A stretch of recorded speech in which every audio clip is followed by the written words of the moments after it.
In the summer of 1518, something happened in the city of Strasbourg that still puzzles historians today. It was not a war, a natural disaster, or an invasion. Instead, it was a strange event that caused ordinary people to dance for days, weeks, and even months without stopping.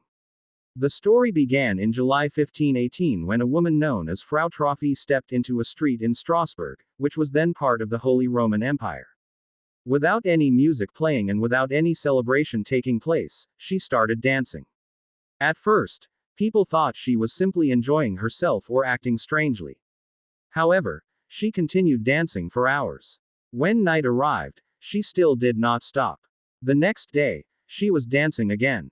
Her feet were swollen, her body was exhausted, yet she kept moving. Days passed, and her strange behavior attracted large crowds. The townspeople watched in confusion as she danced continuously in the streets. Soon, something even stranger happened. Other people began to join her. Within a week, dozens of men and women were dancing uncontrollably. They spun, jumped, and moved through the streets until they collapsed from exhaustion. Some would rest briefly and then start dancing again. Witnesses reported that many dancers appeared distressed rather than joyful. They seemed unable to control their movements. As the days went by, the number of dancers grew. Reports from the time suggest that hundreds of people eventually became involved. The city authorities were alarmed. They had never seen anything like it before and had no idea how to stop it. Doctors were called to investigate the situation. However, medical knowledge in the 16th century was very limited. After examining the dancers, some physicians concluded that the people were suffering from what they called hot blood. They believed the condition could only be cured if the victims continued dancing until the illness left their bodies. This decision would prove controversial. Instead of stopping the dancing, city officials encouraged it. They cleared public spaces and even hired musicians to play music. Wooden stages were built so that the dancers could continue moving. Authorities hoped that allowing people to dance freely would help them recover. Unfortunately, the opposite seemed to happen. More people joined the dancing crowds. Some participants became so exhausted that they collapsed in the streets. Historical accounts suggest that a number of people may have died from heart failure, strokes, or severe exhaustion caused by continuous physical activity in the summer heat. Fear spread throughout Strasbourg. Families worried that their loved ones would suddenly begin dancing and never stop. Religious leaders saw the event as a sign of divine punishment. Some believed evil forces were at work. Others thought the dancers were suffering from a curse placed upon the city. As panic grew, officials finally changed their strategy. Instead of encouraging dancing, they banned music and public dancing.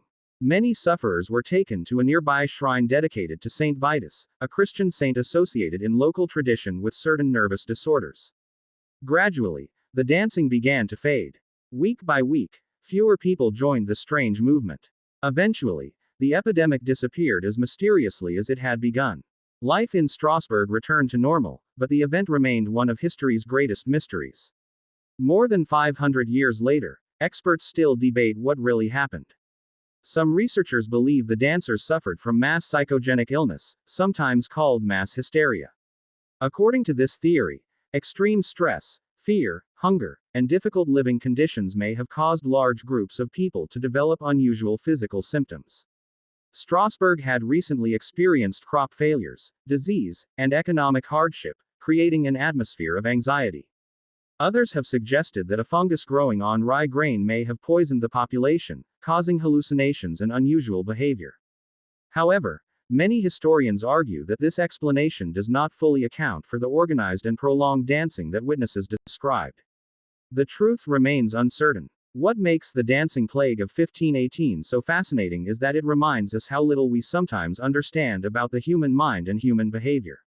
Hundreds of people appeared to be caught in an event that neither they nor their leaders could explain.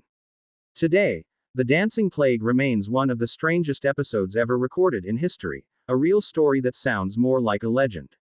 Yet historical documents confirm that something extraordinary happened in Strasbourg during that summer of 1518, leaving behind a mystery that continues to captivate historians and curious